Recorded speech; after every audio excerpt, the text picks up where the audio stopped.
하나님 한 분만 바라보며 나아가는 귀하고 복된 시간 되기를 원하오니 주님께서 인도하여 주시고 주님 역사하여 주시옵소서. 주님 다른 마음 품지 않게 하여 주시고 하나님을 가까이하며 하나님을 신뢰하며 나아가는 그런 우리의 모습 되기를 간절히 소망하오니 예배의 주인 되신 주님께서 우리의 예배를 온전히 받아주시고 주님을 가까이하며 나아갈 수 있도록 하나님 인도하여 주시고 역사하여 주시옵소서. 주님을 바라봅니다. 주님을 의지합니다. 이 시간 하나님께서 온전히 함께하여 주시고 주님 인도하여 주시옵소서. 또한 말씀 전하시는 목사님 가운데 함께하여 주셔서 주님 말씀을 들을 때에 우리의 생각과 우리의 마음이 열리고 하나님을 더 바라보며 나아가는 아버지 그러한 시간 되기를 원하오니 주께서 붙잡아 주시고 하나님 인도하여 주시옵소서.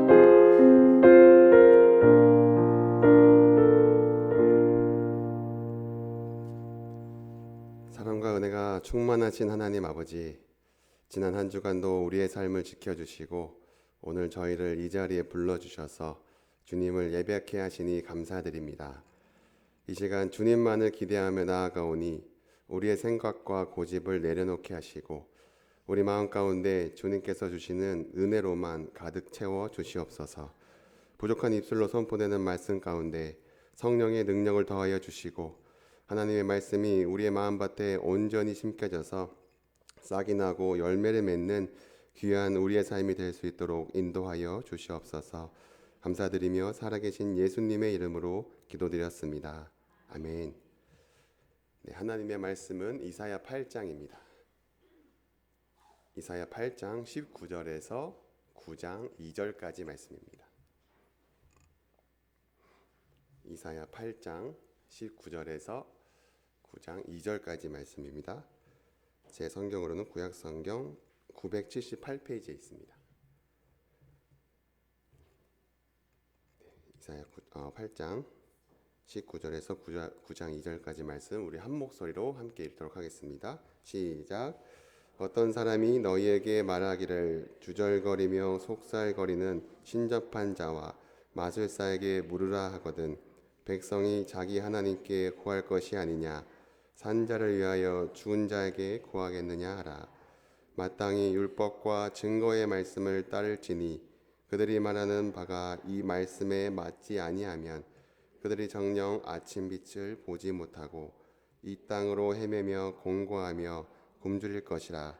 그가 굶주릴 때에 격분하여 자기의 왕과 자기의 하나님을 저주할 것이며 위를 쳐다보거나 땅을 굽어보아도 환난과 흑암과 고통의 흑암뿐이니 그들이 심한 흑암 가운데로 쫓겨 들어가리라. 전에 고통받던 자들에게는 흑암이 없으리로다.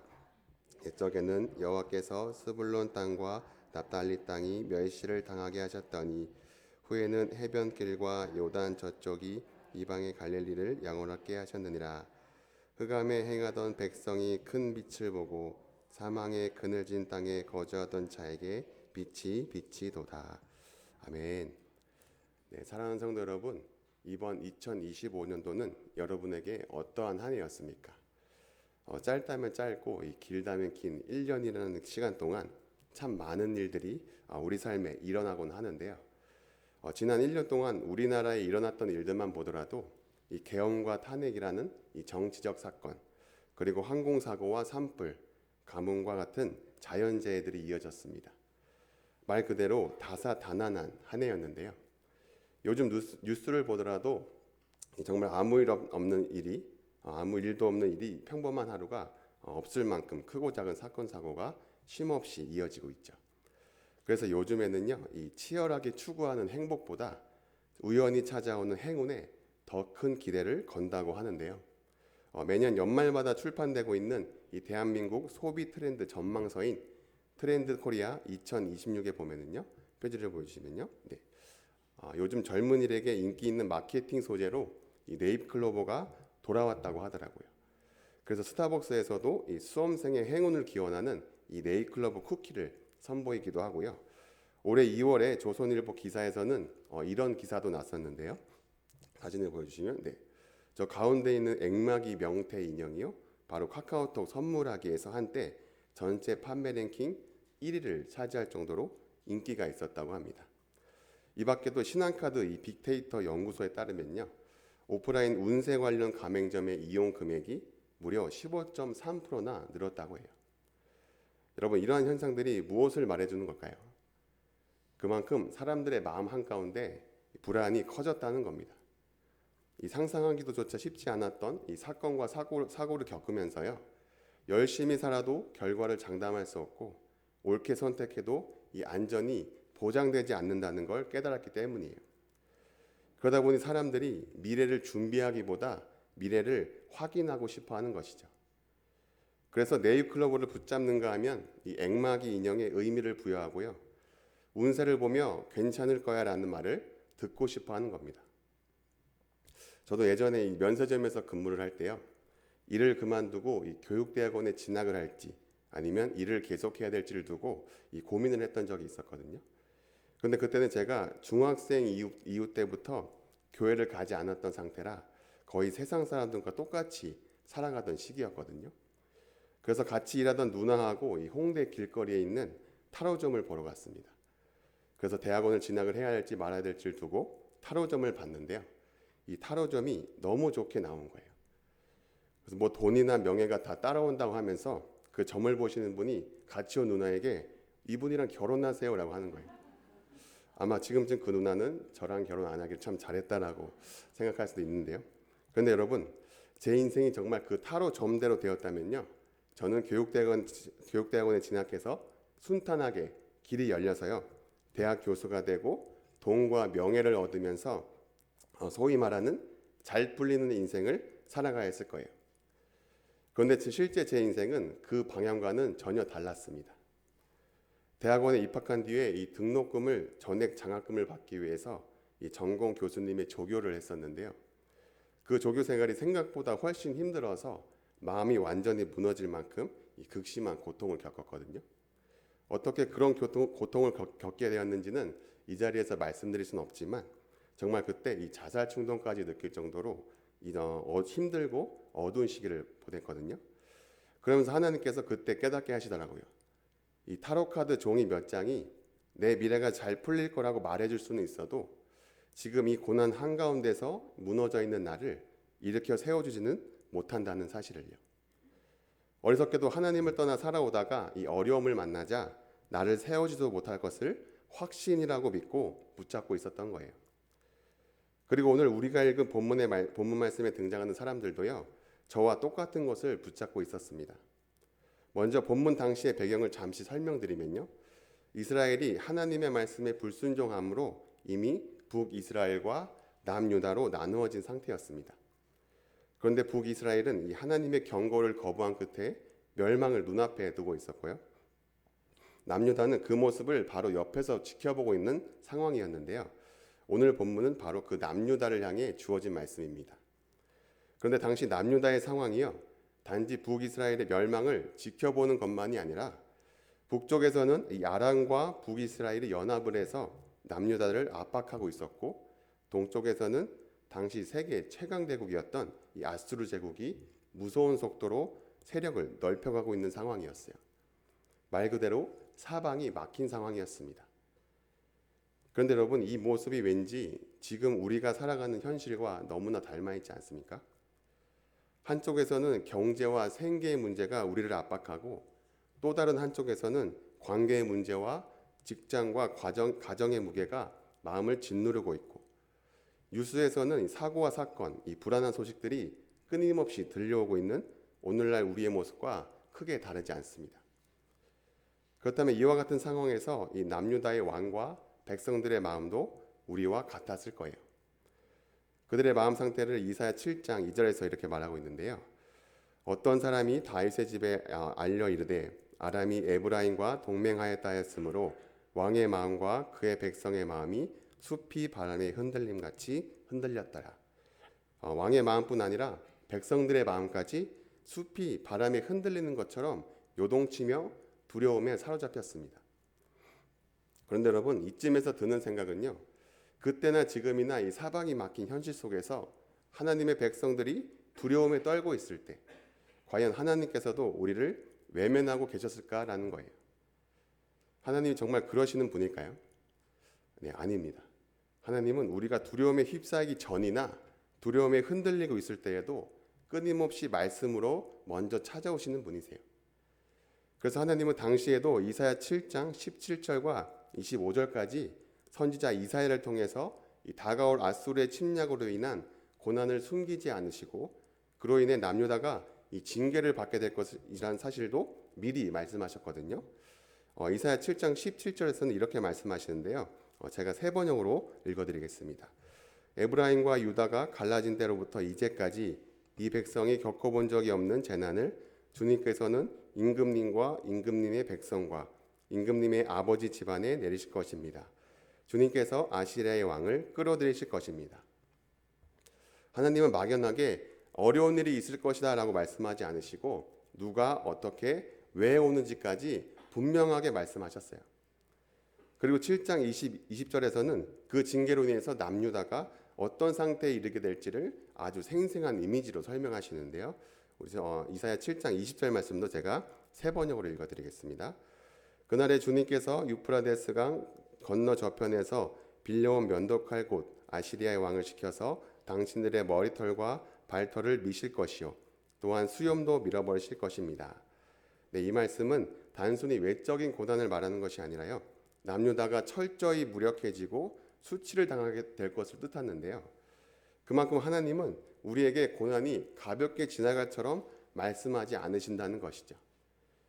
그리고 오히려 얼마나 힘든 고난이 올지를 미리 말씀하심으로 이 일이 우연이 아니라 하나님의 주권 안에서 일어나는 사건임을 분명하게 말씀해 주시는 거예요. 그리고 7장 23절부터 25절에서는요. 그 결과가 어떻게 드러날지도 말씀하시는데요. 23절 말씀도 제가 세 번역으로 읽어드리겠습니다.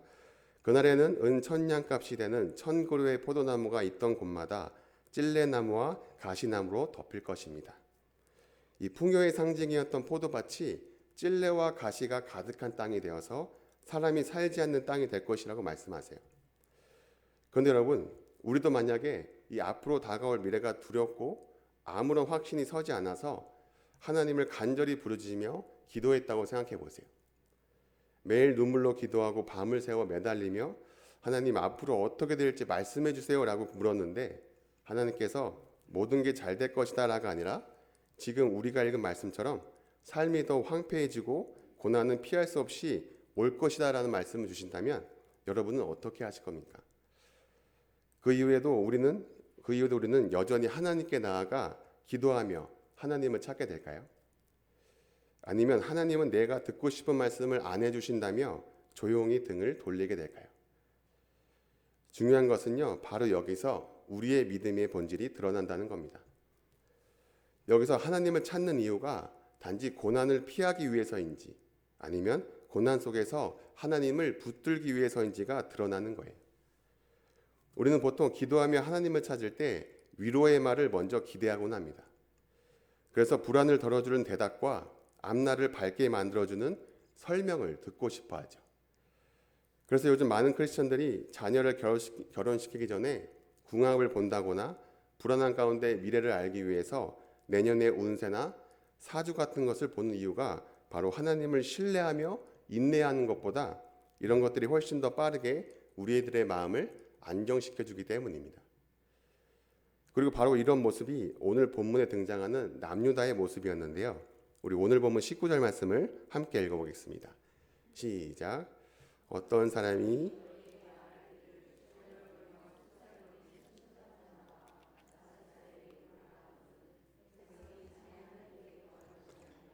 산자를 위하여 죽은 자에게 구하겠느냐 하라.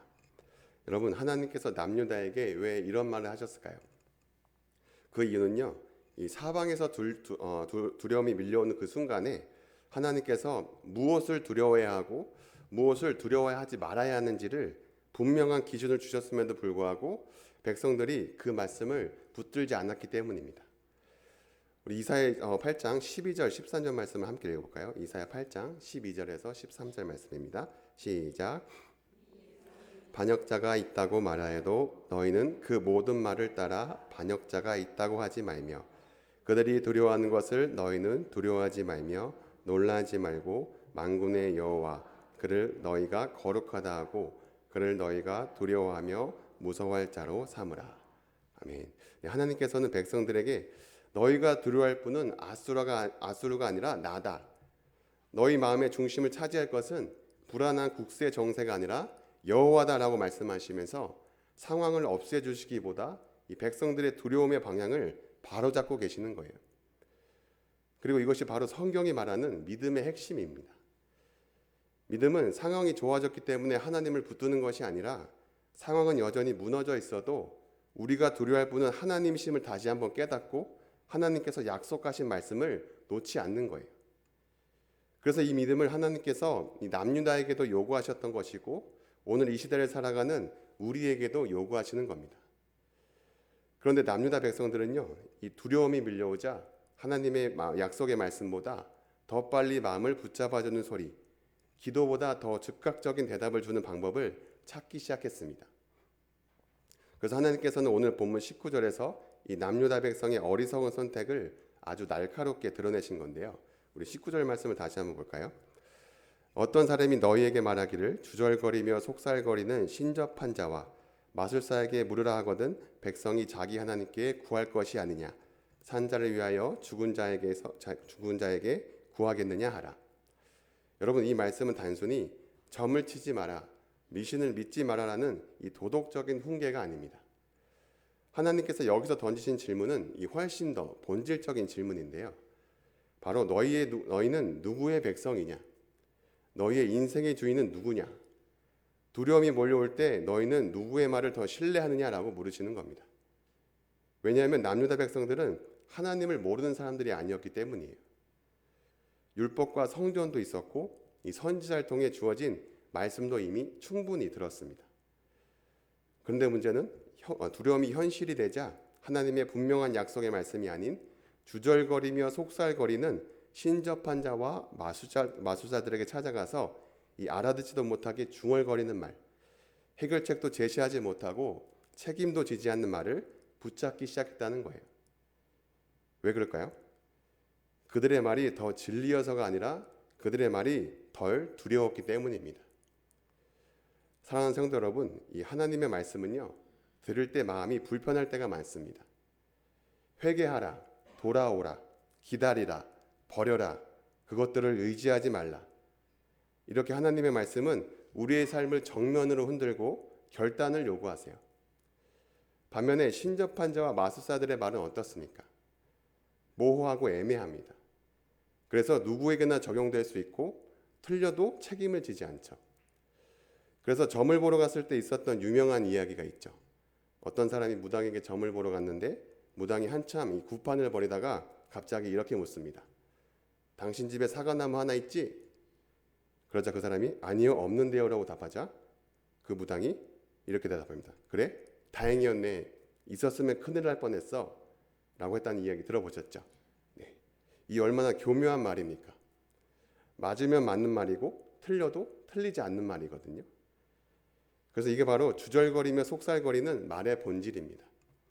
구체적인 책임도 없고 분명한 방향도 없고 삶을 바꾸는 능력도 없지만 듣는 사람으로 하여금 뭔가 알 것 같다, 위험을 피한 것 같다는 착각을 주는 말이에요. 그런데 아이러니하게도요, 이 사람들은 이 두려울수록 이런 말들을 더 붙잡고 싶어 한다는 겁니다. 왜냐하면 이런 말들은 회개를 요구하지도 않고 결단을 요구하지도 않기 때문이에요. 그리고 결정적으로는 하나님 앞에 서지 않아도 되기 때문입니다. 그래서 하나님께서 본문 19절에서 이렇게 말씀하시는 겁니다. 산 자를 위하여 죽은 자에게 구하겠느냐? 쉽게 말하면 생명 있는 자가 생명 없는 자에게 가서 자문을 구하는 것은 어리석고 망령된 행동이라는 거예요. 왜냐하면 오직 하나님의 말씀에만 생명이 있기 때문이죠. 그래서 하나님은 이제 19절에서 제기했던 문제에 대해서 20절에 분명한 답을 주시는데요. 이 답은 이 불안한 시대를 살아가는 우리들에게도 무엇을 붙잡고 어디로 가야 하는지를 아주 분명하게 보여줍니다. 우리 본문 20절 말씀을 함께 읽어볼까요? 시작. 마땅히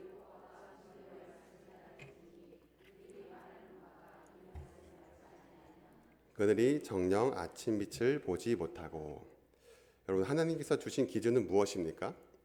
바로 율법과 증거의 말씀, 즉 하나님께서 이미 우리에게 주신 말씀입니다. 그러니까 불안한 이 시대에 필요한 것은요, 새로운 정보나 더 정확한 미래의 예측이 아니라 바로 하나님의 말씀으로 돌아가는 거예요. 왜냐하면 우리의 인생의 기준이 되는 하나님의 말씀이 흐려질수록 우리는 오히려 더 많은 소리에 귀를 기울이지만 하나님의 말씀이 분명해질수록 그 말씀이 우리를 아침 빛으로 이끄는 생명의 말씀이 되기 때문이죠. 그렇다면 이번에 하나님의 말씀을 기준으로 삼지 않은 자들의 마지막 모습은 어떠할까요? 우리 오늘 보면 22절 말씀을 제가 3번으로 읽어드리겠습니다. 그들은 괴로움과 굶주림으로 이 땅을 헤맬 것이다. 굶주리고 분노한 나머지 위를 쳐다보며 왕과 신들을 저주할 것이다. 그런 다음에 땅을 내려다 보겠지만 보이는 것은 다만 고통과 흑암, 무서운 절망뿐일 것이니 마침내 그들은 짙은 흑암 속에 떨어져서 빠져나오지 못할 것이다. 22절 말씀을 보면요, 말씀을 떠난 사람들의 삶을 헤맨다라고 표현하고 있습니다. 즉 길이 없는 곳을 걷는 것이 아니라 어디로 가야 할지 몰라 길을 헤매면서 길을 걷고 있다는 거예요. 그리고 그런 사람들의 삶에 나타난 열매는요, 바로 공고함과 주림 그리고 분노였습니다. 21절은 그들이 자기의 왕과 자기의 하나님을 저주한다고 말씀하시는데요. 이 말은 하나님을 모르는 사람들이 하나님을 욕했다는 것이 아니라 하나님을 알고도 말씀을 떠난 사람들이 결국 하나님께 책임을 돌리게 되었다는 뜻이에요. 즉 말씀을 떠난 신앙의 끝은 믿음이 아니라 원망이라는 겁니다. 그리고 마지막 22절에서는요, 그 결과가 더 분명하게 드러나는데요. 땅을 굽어보아도 환난과 흑암과 고통의 어둠뿐이라고 말씀하세요. 이 말은 세상 한가운데서 뭔가 살 길이 있을 것이라는, 빛이 될 만한 무언가를 발견할 수 있을 것이라는 이 미신적이고도 막연한 기대를 하지만 결국 그 어디에서도 참된 빛을 발견하지 못한 채 더 깊은 혼란과 어둠 속으로 빠져들게 된다는 겁니다. 여러분, 말씀을 떠난 사람들은요, 아무 기준 없이 방황하는 것 같아 보여도요, 사실은 끊임없이 무언가를 붙잡으려고 애쓰고 있습니다. 이 방법이면 되지 않을까? 이번엔 좀 달라지지 않을까? 그래서 땅을 골똘히 바라보면서 세상 가운데 답을 찾으려 하고 불안을 잠재워줄 무언가를 끝없이 찾아다니는 것이죠. 그러나 하나님을 떠난 상태에서 아무리 애써 세상을 들여다본다고 한들 그곳에 생명을 살릴 답이 있을까요? 오히려 환난과 흑암, 마음의 공허함과 두려움만 더해질 뿐입니다. 이렇게 이사야 8장의 마지막 말씀은 너무나 참담하고 어둡게 끝이 납니다. 그런데요, 바로 그 다음 장인 이사야 9장에서 놀라운 전환이 일어나는데요. 우리 이사야 9장 1절과 2절 말씀을 함께 읽어보겠습니다. 시작. 전에 고통받던 자들에게는 흑암이 없으리로다. 옛적에는 여호와께서 스불론 땅과 납달리 땅이 멸시를 당하게 하셨더니 후에는 해변길과 요단 저쪽 이방의 갈릴리 영화롭게 하셨느니라. 흑암에 행하던 백성이 큰 빛을 보고 사망의 그늘진 땅에 거주하던 자에게 빛이 비치도다. 아멘. 네, 1절에서 전에 고통받던 자들에게 흑암이 없으리로다 라고 말씀하시고 이어서 2절에 이렇게 말씀하시죠. 흑암에 행하던 백성이 큰 빛을 보았고 사망의 그늘진 땅에 거하던 자에게 빛이 비치도다. 여러분, 이 빛은 과연 아까 이사야 8장 마지막 구절에 나왔던 땅을 쳐다보고 다니던 사람들이 발견한 빛이었을까요? 이 빛은 그 사람들이 찾아낸 빛이 아닙니다. 왜냐하면 땅을 굽어보는 사람들의 끝은 빛이 아니라 더 깊은 어둠이었거든요. 그래서 이 빛은요, 땅을 더 깊이 들여다보다가 발견한 빛도 아니었고 미신과 점수를 통해서 얻은 빛도 아니었습니다. 그렇다면 이 빛의 정체는 과연 무엇일까요? 이 빛의 정체가 무엇인지 우리 이사야 9장 6절 말씀을 함께 읽어보겠습니다. 시작. 이는 한 아기가 우리에게 낳고 한 아들을 우리에게 주신 바 되었는데 그의 어깨에는 정사를 메었고 그의 이름은 기묘자라 모사라 전능하신 하나님이라 영존하시는 아버지라 평강의 왕이라 할 것임이라. 아멘. 여러분, 이 빛의 정체가 무엇입니까? 바로 예수 그리스도십니다. 사랑하는 성도 여러분, 혹시 예수 그리스도께서 빛이시라는 이 말에 공감하시고 동의하십니까? 저는 예수님께서 우리 삶에 이 빛이시라는 것을 추상적인 개념이 아니라 실제라는 것을 절실히 깨달았는데요. 언제 깨달았냐 하면 아까 처음에 얘기했던 대학원 시기에 비로소 깨닫게 되었습니다. 그때 사람이 정말 죽을 것처럼 힘들어지니까요. 그제서야 하나님을 찾게 되더라고요. 그래서 중학생 이후로 한 번도 펼쳐보지 않았던 성경을 다시 읽기 시작했고, 그때 지하철로 20분 거리에 있는 교회로 새벽 기도 예배를 드리기 위해서 택시를 타고 갔거든요. 그리고 그 새벽 기도의 자리에서 이 당장 고난을 피할 답은 얻지 못했지만요. 고난 한가운데서 저를 찾아오신 예수님을 인격적으로 만나게 되었습니다. 그리고 그 이후에 어떻게 되었을까요? 상황이 당장 달라진 것도 아니고 고난이 즉시 사라진 것도 아니었지만요. 여전히 힘든 대학원 생활 2년이라는 긴 시간을 견디게 하시고 일본 교환학생이라는 새로운 길을 내시더라고요. 왜냐하면 제가 조교로 있었던 그 교수님께서 교환학생으로 보낸 학생을 선정하셨는데 고생했다고 저를 보내셨거든요. 그리고 그 길을 통해 일본에서 사는 동안 일본 선교에 대한 마음을 주시고 지금 이 자리까지 인도해 주신 겁니다. 그러니까 제 인생의 전환점은 타로점이라는 종이 몇 장을 통해 들었던 모든 게 잘 될 거야 라는 말이 아니라 고난 한가운데서 저를 찾아오신 예수님을 만났던 순간이었던 겁니다. 사랑하는 성도 여러분, 오늘 우리는 불안의 시대를 살고 있습니다.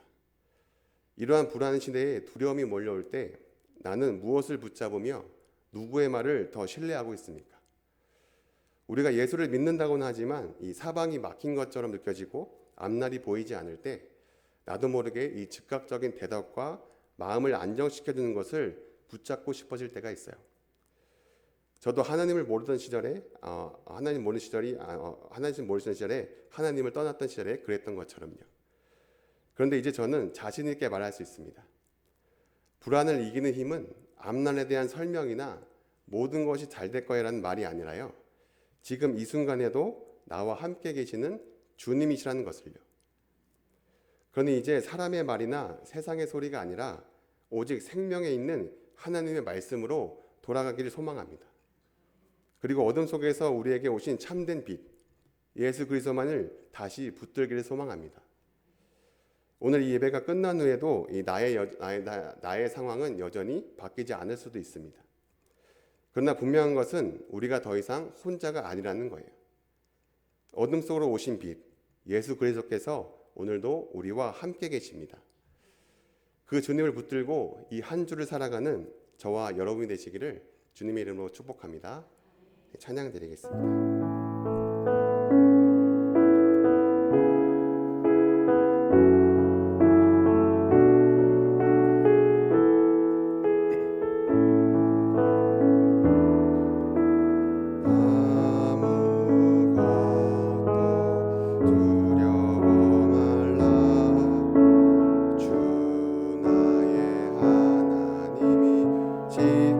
지켜주시네. 놀라지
말씀을 기억하면서 함께 기도했으면 좋겠습니다. 주님, 불안이 몰려올 때마다 우리가 무엇을 붙잡고 살아왔는지 말씀을 통해 분명히 보게 하심을 감사합니다. 그리고 우리가 앞날이 보이지 않을 때 말씀보다 세상의 소리에 귀 기울였던 마음을 회개합니다. 기도보다 걱정이 앞섰던 우리의 연약함을 용서하여 주시옵고, 이제 결단하며 나아가오니 두려움이 찾아올 때마다 율법과 증거의 말씀으로 다시 돌아오게 하여 주시옵소서. 불안을 잠재워주는 말이 아니라 생명을 살리는 하나님의 말씀을 기준 삼아 살아가게 하여 주시고, 상황이 변하지 않아도 빛 되시는 예수님이 나와 함께 계심을 믿고 말씀을 놓지 않는 믿음을 허락하여 주시옵소서. 이번 한 주간도 말씀을 읽고 붙들고 순종하며 불안한 순간마다 주님을 선택하는 삶을 살게 해달라고 우리 주여 한번 외치고 기도드리겠습니다. 기도합니다. 주여, 주님 감사합니다. 오늘 말씀을 통해서 우리가 그동안 무엇을 붙잡고 살았는지, 하나님의 말씀이 아닌 그저 우리에게 이득이 되고 즉각적으로 응답을 주는 이 세상적인 말과 신접한 자들의 말을 믿고 따랐음을 보게 하심을 감사드립니다. 주님, 이 시간 우리가 말씀을 통해서 이제 깨달았습니다. 우리를 위한 주님의 뜻과 마음은 우리에게 고난과 혼란이 아니라 고난과 혼란 가운데서도 우리가 함께하고 계신 것이며, 그 어려움과 두려움들이 사라지지 않더라 하더라도 그 어려움과 어둠 가운데 우리가 함께 계시는 하나님심을 깨닫게 하심을 감사드립니다. 주님, 이 시간에도 우리가 간절히 기도하고 기도 응답으로 주님께 바라는 것들이 너무나 많습니다. 주님, 그 기도 응답들 가운데 주님께서 응답하지 않으시더라도 주님께서 이 순간 우리와 이미 함께하고 계시며 우리의 두려움과 고난들을 함께 이겨내고 계신다는 그 사실을 다시 한번 깨닫게 해주시옵고, 그 기도의 응답이 되지 않더라도 우리와 함께 계시는 그 주님만 믿고 붙잡으며 나아가는 우리가 되게 하여 주시옵소서. 우리 삶 가운데 두려움과 고난 가운데서도 낙심하며 좌절하는 것이 아니라 우리와 함께 계시는 주님과 우리에게 임하신 그 율법의 말씀을 따라가며 말미암아 담대하게 주님의 뜻을 살아가며 주님의 뜻과 사랑과 은혜를 전하는 귀한 우리의 삶이 될 수 있도록 아버지 인도하여 주시옵소서. 네, 다음은 우리 교회와 내년 사회구 위해 기도했으면 좋겠습니다. 하나님 아버지, 우리 교회가 지금 변화의 기로에 서 있습니다. 변화 앞에서 많은 두려움과 근심 걱정들의 소리가 들려오지만 내 눈앞의 문제들만 보지 않게 하시고, 이 교회의 주인은 주님이시오니 내가 바라는 것을 교회에 요구하는 것이 아니라 하나님이 기뻐하시는 교회로 세워나가 주시옵소서.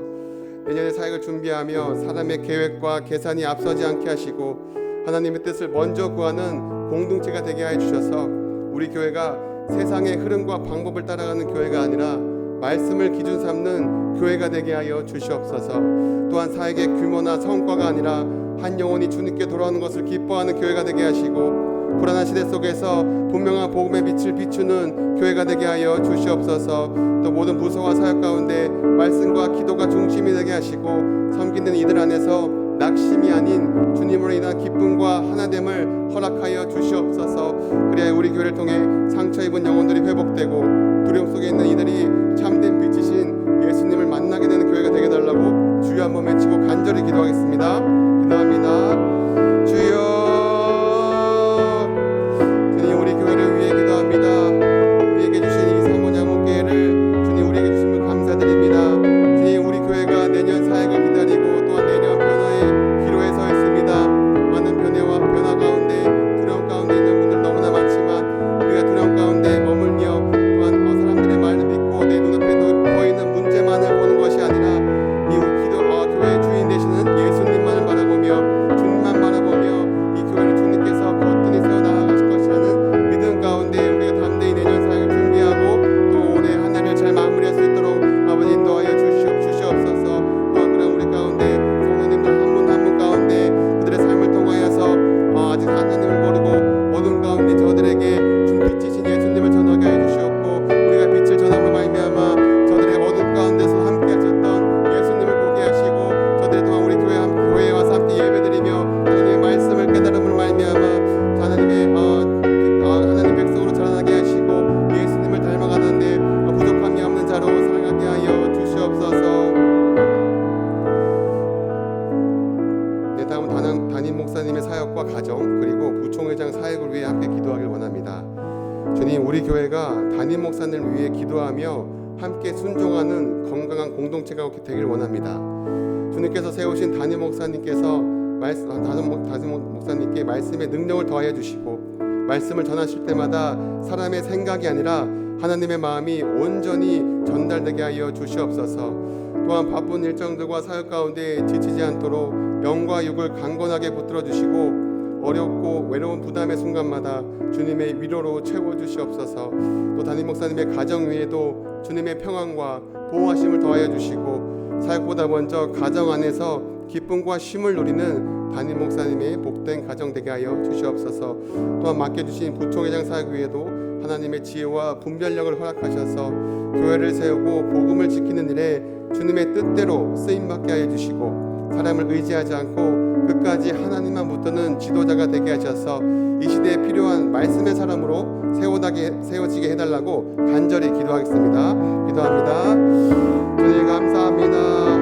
주님, 우리 교회를 세우시고 우리 교회에 하나님의 종으로 세우신 담임 목사님의 사역을 위해 기도합니다. 또 바쁜 일정들과 사역 가운데 주님 그 영과 육을 지치지 않게 해주시고 또한 그 일정들 가운데서 주님께서 나와 함께 하시며 주님께서 나에게 지혜와 능력을 주심으로 말미암아 이 사역을 거뜬히 감당할 수 있다는 고백이 나오게 해주시고 또한 주일마다 선포되는 하나님 목사님의 말씀 가운데 주님의 뜻이 온전히 선포되어서 우리 성도님들이 주님의 뜻을 온전히 깨닫고 마음속에 새기는 귀한 주일 시간이 되게 해주셨고 주일의 예배가 되게 해주셨고 또 우리가 하나님 목사님의 가정 역시도 우리 교회 못지않게 주님의 사랑과 은혜 안에서 더 기쁨과 쉼을 누리는 가정이 되게 하여 주시고 그 가정 안에서 쉼을 통하여서 또 우리 교회를 위해 이 나라의 복음을 위해 귀하게 쓰임받는 하나님 목사님 되게 하여 주시옵소서.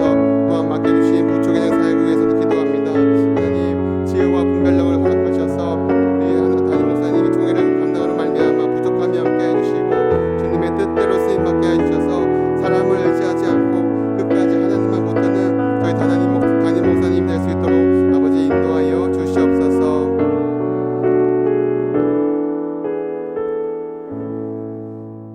주님 감사합니다.